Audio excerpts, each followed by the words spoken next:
वो मेरा घर हो ही नहीं सकता फूफू। और अब मेरा ज़ारून से कोई ताल्लुक नहीं है।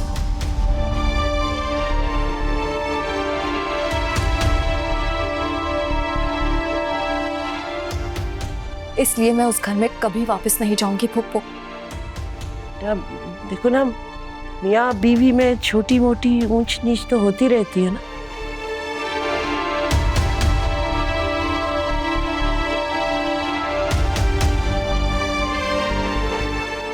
इसका ये मतलब तो नहीं है ना कि दूरी इख्तियार कर ली जाए। चलो बस, मैं कुछ नहीं जानती हूँ, तुम चलो मेरे साथ अभी।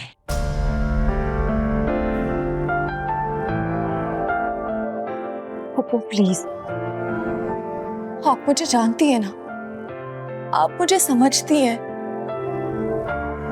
आपको पता है ना आपको इनकार करना मेरे लिए कितना मुश्किल है।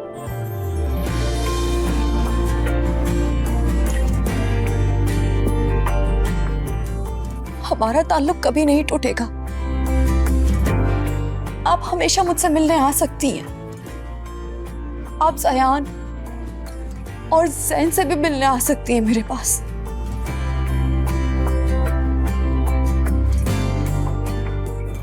लेकिन वो मैं उस घर में कदम भी नहीं रखूंगी।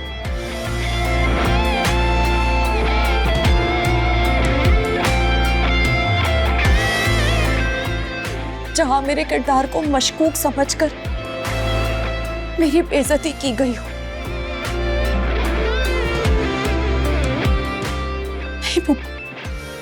प्लीज।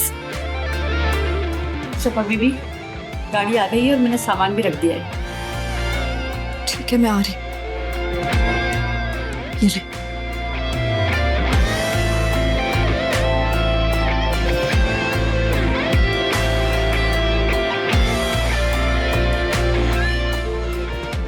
Please Pappu, please.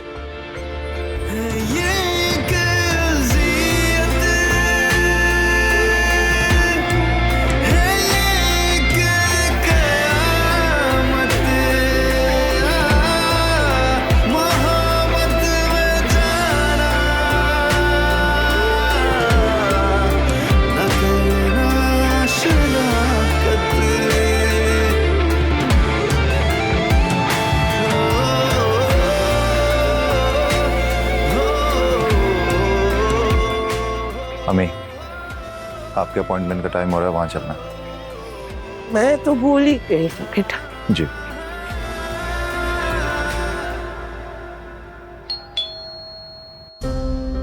कौन है? राशिद, राशिद। कदे घोड़े बेच के सोता है।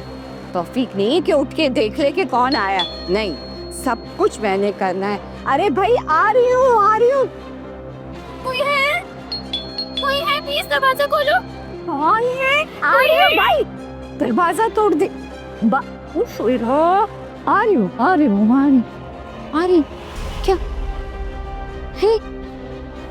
कौन हो तुम? क्यों मेरे घर में घुसी चली आ रही हो? निकलो। अरे फिर मुझे घर से ना निकाल। चलो भाई, बोलिए तेरी जान ले लेंगे। प्लीज प्लीज मुझे घर से नहीं निकाल। मेरे मुश्किल में पैर पड़ती है।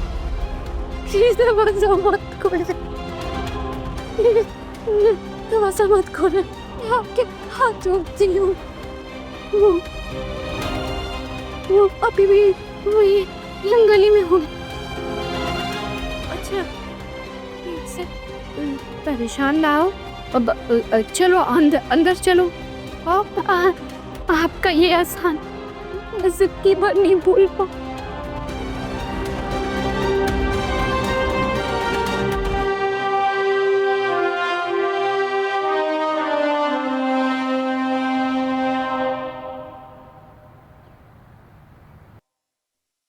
सारा बेटा, पिछले दिनों जो कुछ हुआ उसके लिए मैं बहुत शर्मिंदा हूँ।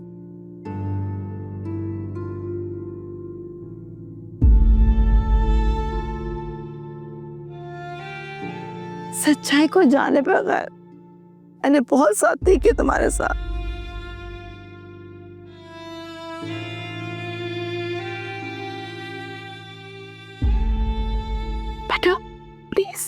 मुझे माफ कर दो। आंटी आप मुझे शर्मिंदा ना करें, आप मेरी बड़ी हैं और मेरे दिल में आपके लिए इतनी ही मोहब्बत और इज्जत और एहतराम है जितना अम्मी के लिए।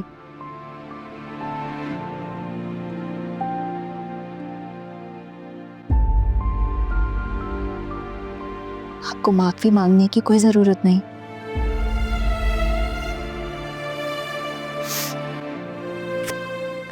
खुश रहो बेटा, तुमसे मुझे यही उम्मीद थी।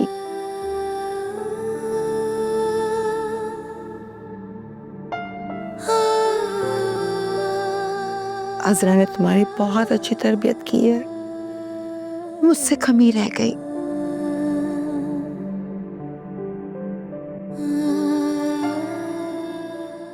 जिसका खमियाजा हम सभी भुगत रहे हैं।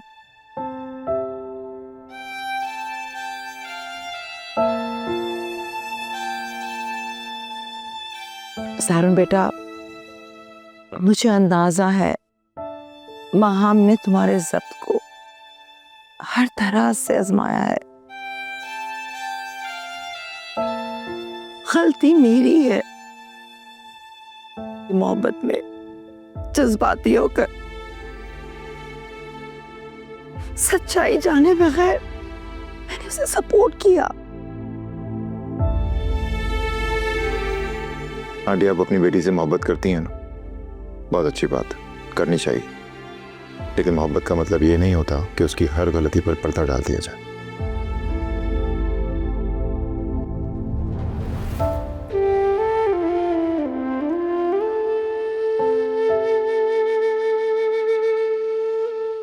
क्योंकि जब आप ऐसा करते हैं ना तो ऐसे शख्स की हिम्मत पड़ती है।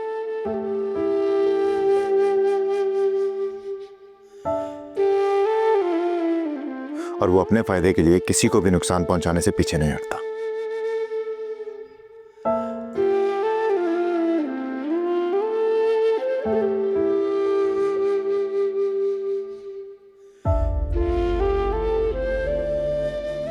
अपने फायदे के लिए दूसरों को नुकसान पहुंचाना उसे मामूली बात लगती है, और माहम के साथ भी ऐसा ही हुआ है।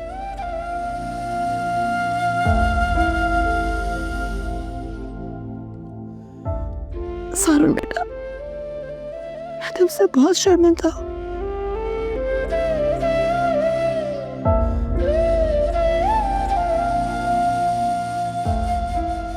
मैं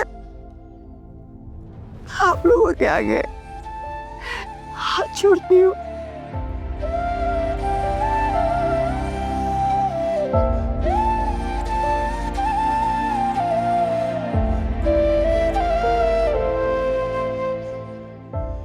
रिक्वेस्ट करने की प्लीज माम को माफ कर दीजिए, उसे वापस कर ले आए।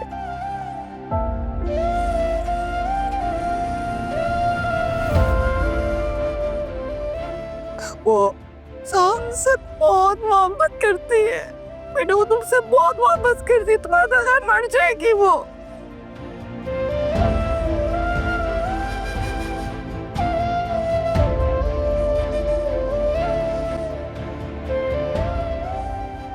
कैसे उसने खुद को कमरे में बंद कर रखा है, ना कुछ खाया ना पिया।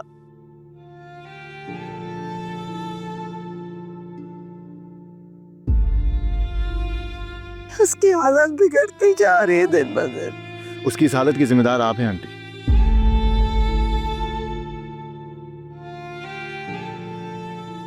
इतनी सपोर्ट कि वो अच्छे बुरे की तमीज भूल गई।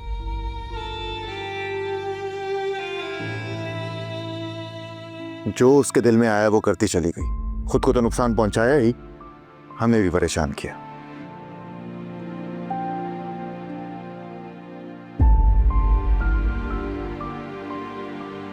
माफ कर दो उसे।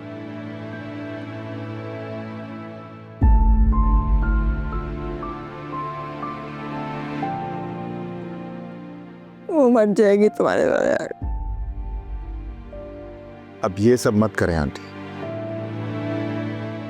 माएं बेटों के सामने हाथ जोड़ती अच्छी नहीं लगती।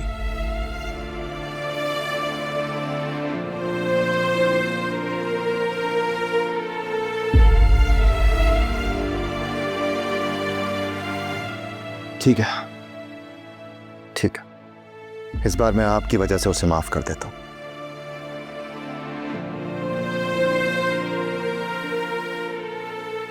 लेकिन आंटी, यह आखिरी बार है, इसके बाद मुझसे कोई उम्मीद मत रखिएगा।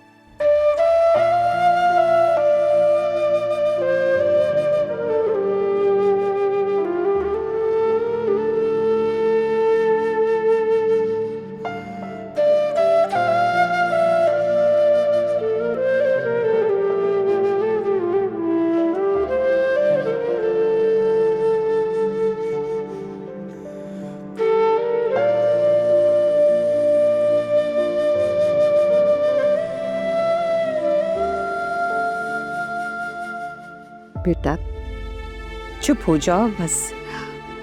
मुझे तुम अच्छी फैमिली की लग रही हो।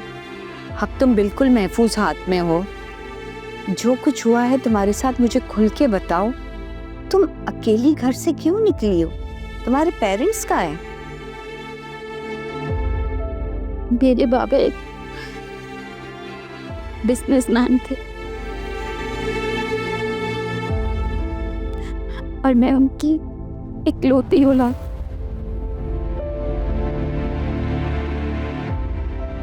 उनकी सारी जायदाद की इकलौती वारिस।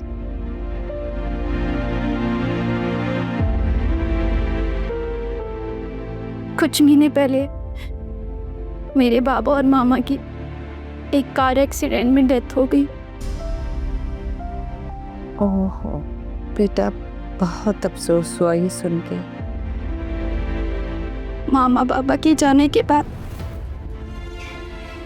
मैं बिल्कुल अकेली हो गई थी।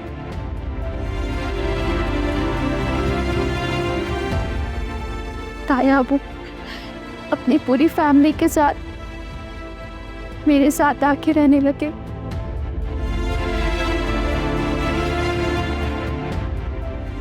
शुरू में तो वो बहुत अच्छे थे, फिर आहिस्ता आहिस्ता उनकी असलियत मेरे सामने आने लगी। उनका मकसद था मुझे जान से मारना।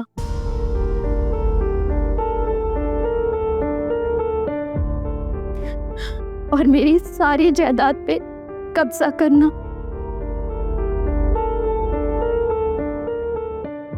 यहाँ तक कि उन्होंने मेरा बाहर आना जाना सब बंद कर दिया, पहरे लगा दिए मुझ पे।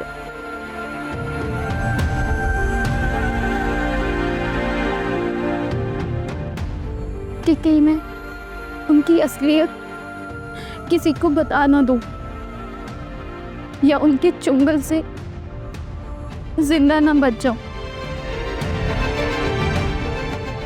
वो तो आज मुलाजमा की वजह से मैं वहां से निकल भागी और वो अभी भी मेरे पीछे होंगे।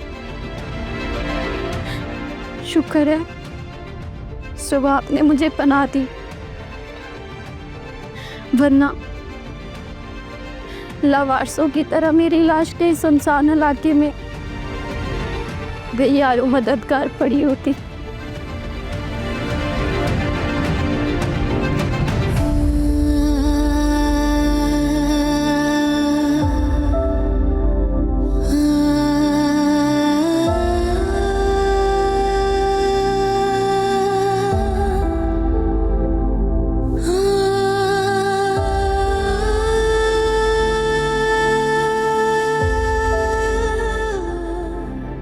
आंटी प्लीज, क्या आप मुझे कुछ दिन और इस घर में पनाह दे सकती हैं? हाँ हाँ हाँ बेटा, जरूर। बस तुम आज से इसको अपना घर समझो। अच्छा मुझे ये बताओ कि तुमने सुबह से कुछ खाया या नहीं? नहीं, जब जान पे बनी हो तो किसको खाने की पड़ी होती है। चलो आओ मेरा बच्चा, मैं तुम्हें खिलाती हूँ, आ जाओ।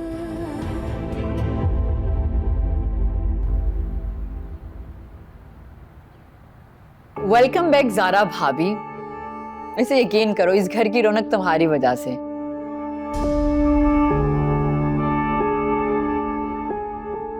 तुम नहीं थी तो इस घर की रौनक भी नहीं थी।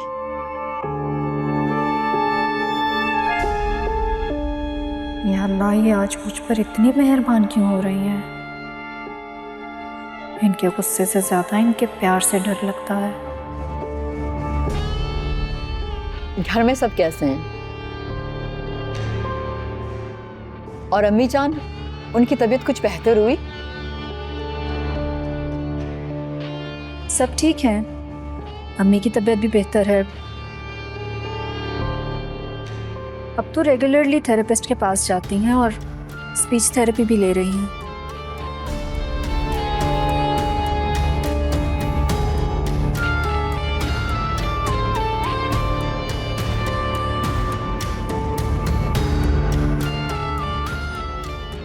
अच्छी भली बोलती बंद हो गई थी बुढ़िया की।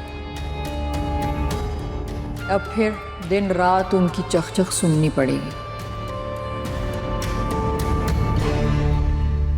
मेरा इतना दिल चाहता है कि मैं जाकर अम्मी जान से मिलूं, उनके साथ बैठ के बातें करूं। मेरा बस चलता तो मैं उड़ के चली जाती अपने घर। तो बेटा, तुम्हें किसने रोका है? तुम्हारा अपना घर है, जब दिल चाहे चली जाओ। क्यों ज़ारा?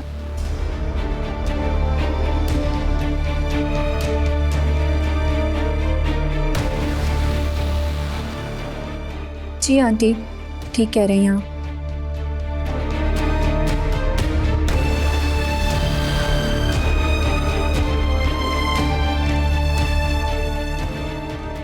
लेकिन आप सब जाएंगे मेरे साथ मुझे वहां छोड़ने के लिए?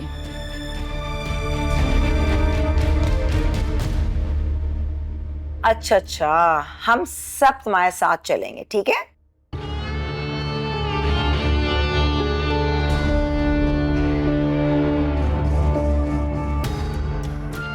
ज़ारा, तुम भी चलोगी ना? जी, क्यों नहीं।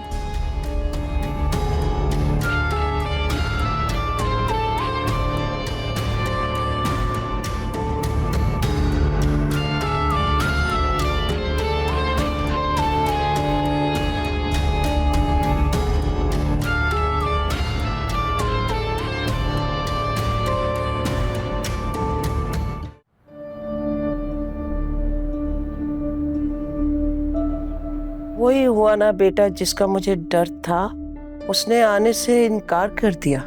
मुझे कुछ कुछ अंदाजा था अम्मी। हॉस्पिटल में शफक और भाई के दरमियान जो सर्द रवैया था, मैं जानती थी वो आप लोगों के साथ नहीं आएगी। अब क्या हो सकता है बेटा, मुझे तो कुछ समझ में नहीं आ रहा। अम्मी, आप शफक के पॉइंट ऑफ व्यू से भी देखें ना। अगर आप किसी भी बाकिरदार लड़की के किरदार पर यूं बेजा उंगली उठाएंगे तो वो इसी तरह ही रिएक्ट करेगी ना। अम्मी, आप भाई को समझाएं ना। उनकी आंखों पर बदगुमानी की जो पट्टी बंधी है ना, उसे उतार कर वो शफक से माफी मांगे। और अम्मी, भाई को इतनी सी बात समझ में क्यों नहीं आती कि अगर शफक का किसी भी और से ताल्लुक होता तो वो अब तक यूं अकेले थोड़ी रह रही होती। कब का भाई से तलाक लेकर किसी और से शादी कर चुकी होती। अब मुझे ज़ारून को सख्ती से समझाना होगा। जी अम्मी, ना जाने भाई किसकी बातों में आकर शफक पर शक कर रहे हैं, जबकि वो शफक को बचपन से जानते हैं, फिर भी शफक पर शक कर रहे हैं। ज़ारा, मेरी शफक के साथ तो सबने ज्यादती की है। और यहाँ माहम भाभी, आपको पता है आजकल उनका मूड मेरे साथ इतना अच्छा है, इतनी स्वीट बनी हुई है मेरे साथ। लेकिन मैं जानती हूँ सब ड्रामा है। ऐसा नहीं कहते ना बेटा, हो सकता है उसे अपनी गलती का एहसास हो गया हो, और इस बार तो वाकई में वो खुद को बदलना चाहती होगी। बेटा देखो ना, अब ये हमारी जिम्मेदारी है ना कि उसे बदलने का मौका दें। अच्छा अम्मी सुने, हम शाम को उन्हें लेकर घर आ रहे हैं। अच्छा चलो, ये तो बहुत अच्छी बात है।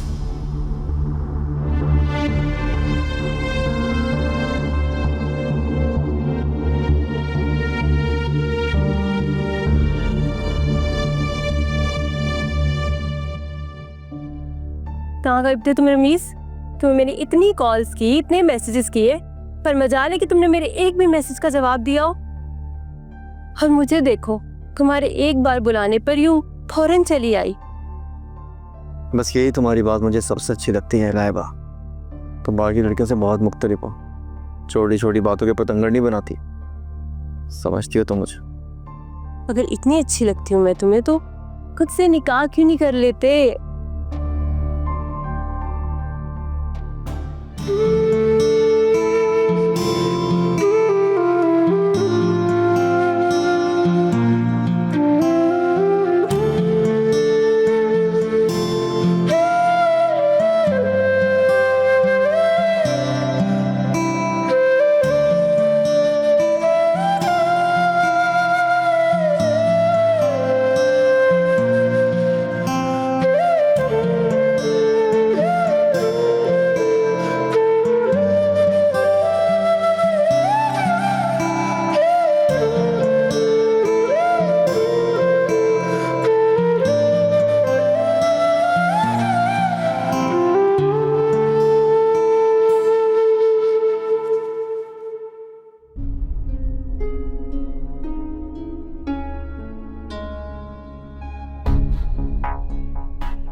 क्या बात है रमीज, कि जब भी तुमसे निकाह की बात करती हूँ तुम एक मेरी सोच में पड़ जाते हो।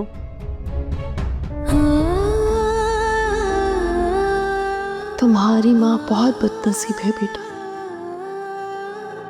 जिसे कहीं भी सर छुपाने के लिए ठिकाना ना मिला,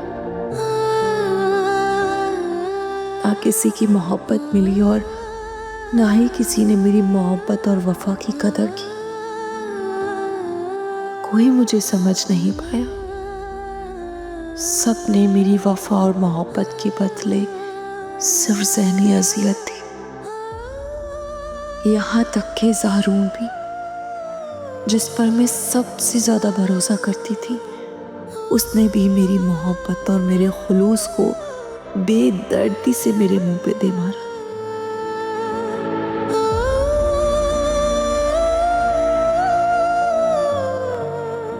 बेटा तुम मुझसे वादा करो कि तुम अपनी माँ की मोहब्बत और खुलूस की बेकदरी नहीं करोगे। सिर्फ एक ही बात का अफसोस है, मैं अपनी फूफू का मान नहीं रख सकी। वो कितनी हर्ट हुई होगी। प्लीज फूफू मुझे माफ कर दीजिएगा। आप नहीं जानती मैं किस असियत से गुजर रही हूँ।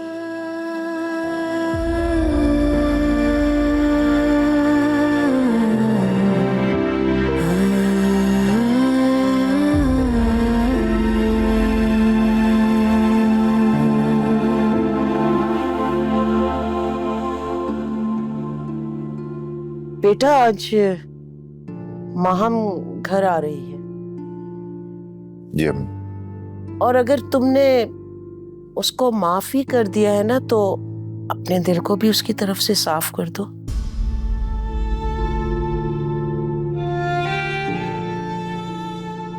इस तरह रूखे सूखे अंदाज में मिलोगे तो वो हर्ट हो जाएगी। अम्मी मैंने उसे आपके कहने पर माफ किया।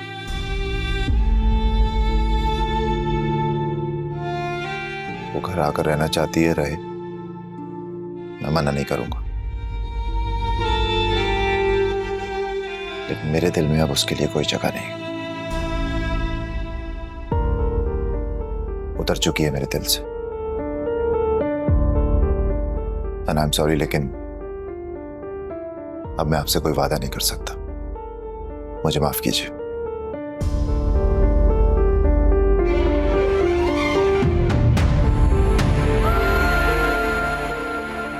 बेटा, माहम तुम्हारे दिल से उतर चुकी है। शफक से तुम बदगुमान। अब मुझे बताओ, तुम्हारे इरादे क्या है? इसी तरह अकेले रहोगे? ये तो अब खुद मुझे भी नहीं पता अम्मी।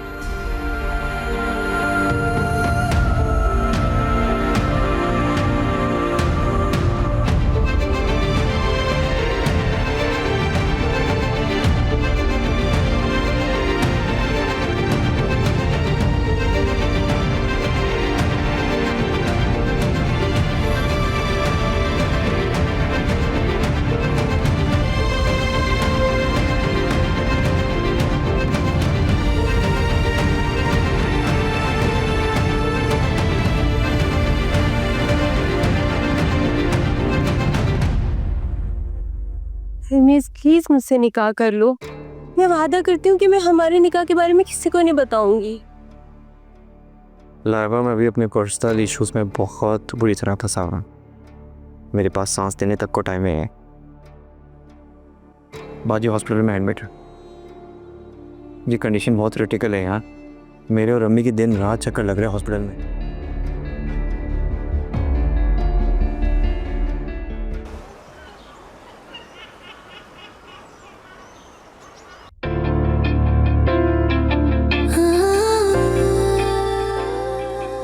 ज़ारू, मैं आ रही हूँ फिर से तुम्हारे दिल और घर पर कब्जा करने के लिए। तैयार हो गई बेटा? बिल्कुल अम्मी, लग रही हूँ ना हंसी। अम्मी, ज़ारून मुझे देखकर ना पल के झपकाना भूल जाएगा। माशाल्लाह। बेटा, हुस्न की ताकत अपनी जगह। माँ, आज तुम जिस सिचुएशन पे खड़ी हो ना, वहां तुम्हारे मिजाज का बदलाव ही वो वाहिद ताकत है जो सारों के दिल में दोबारा तुम्हारी जगह बना सकता है। देखो बेटा, माँ अपनी ये बेजा जिद और जज्बातीपन को खत्म कर देना। बेटा, कोई ऐसी हरकत मत करना जिससे ज़ारून तुमसे नाराज हो।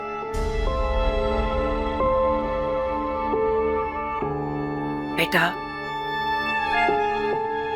खाली ज़ारून नहीं, असरा का भी ख्याल रखना। वो बहुत अच्छी औरत है। ये आज जो तुम वहां वापस जा रही हो ना, ये सब अजरा की बदौलत है।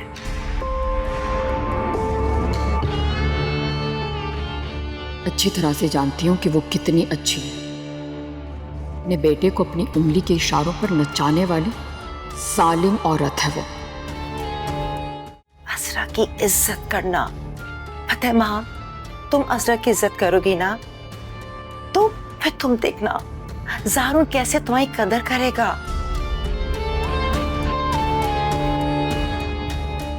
बेटा, ये तुम्हारा आखिरी मौका है उस घर और ज़ारून के दिल में दोबारा जगह बनाने का। अगर तुमने ये मौका गवा दिया ना, तो आइंदा मैं भी तुम्हारे लिए कुछ नहीं कर सकूंगी। आप इत्मीनान रखें अम्मी, इस बार आपको मेरी तरफ से कोई परेशानी नहीं होगी, ये वादा है मेरा।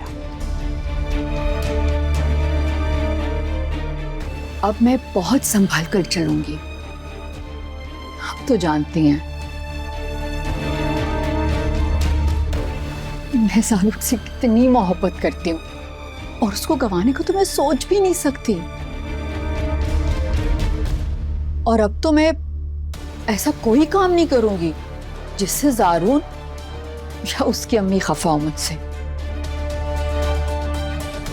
अल्लाह का लाख लाख शुक्र है कि तुम्हें अपनी गलतियों का एहसास हो गया और खुद को बदलने का सोचा। अल्लाह तुम्हें हमेशा खुश रखे, आबाद रखे। आमीन।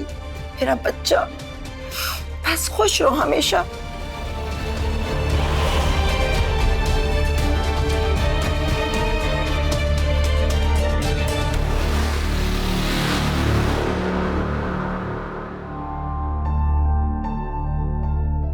क्या हुआ बाजी की तबीयत को? तुमने मुझे बताया कि नहीं? बस यही सोचकर नहीं बताया कि कहीं तुम परेशान ना हो जाओ। अच्छा ना, तुम परेशान ना हो, इंशाल्लाह बाजी जल्द ठीक हो जाएंगी।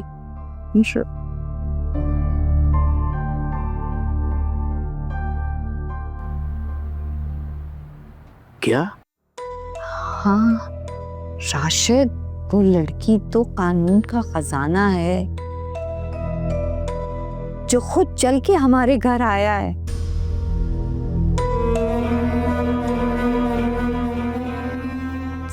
और देखने में प्यारी भी है। अच्छा, शफक से ज्यादा हसीन है? अरे शफक को छोड़ो, तुम उसे देखोगे ना तो देखते रह जाओगे। मुझे तो किसी अमीर कबीर खानदान की इकलौती बेटी लगती है। और उसने जो चेनें पहनी हुई है ना हाथ में, और गले की जो है ना चेन, वो कम से कम 2 से 3 तोले की तो होगी। कसम से अम्मी, आपने जो लड़की का नक्शा खींचा है ना, ऐसा लग रहा है दुआ मेरे घर पे खुद मौजूद है। मेरा भी बस यही प्लान है कि इस लड़की को यहाँ से जाने ना दो जब तक तुम्हारा निकाह उसके साथ ना कर दूं। अब तुमने उस लड़की को किस तरह घेरना है ये सोचना तुम्हारा काम है। अरे इसकी तो आप फिक्र ही ना करें, उसको ऐसे शीशे में उतारूंगा, देखिएगा। फिर उसके बाद मेरे अलावा वो किसी के बारे में सोच भी नहीं सकेगी। मैं भी यही चाहती हूँ कि वो हमारे अलावा किसी के बारे में ना सोचे। तुम्हारा बस उससे निकाह हो जाए, क्योंकि उसके आगे पीछे तो कोई है ही नहीं। निकाह होने के बाद सारी प्रॉपर्टी तुम्हारे नाम हो जाएगी। नहीं अम्मी, ये सब इतना आसान नहीं है। उसके प्रॉपर्टी के ऊपर उसका ताया शीश नाक बन करके बैठा हुआ है। सबसे पहले तो उसका सर कुचलना पड़ेगा मुझे। अब ये तुम्हारा काम है कि आगे तुमने क्या करना है। काम मुश्किल है लेकिन नामुमकिन नहीं। सबसे पहले तो मैं एक वकील करूंगा जिसको मैं 50-50 का लालच दूंगा। उसके बाद उसको लड़की से मिलवाऊंगा ताकि लड़की का कॉन्फिडेंस हासिल कर सकूं मैं। और फिर मेरा वकील केस लड़ेगा। जैसे ही वो केस जीतेगा, वो प्रॉपर्टी उस लड़की को नहीं, सीधा मेरे नाम करेगा।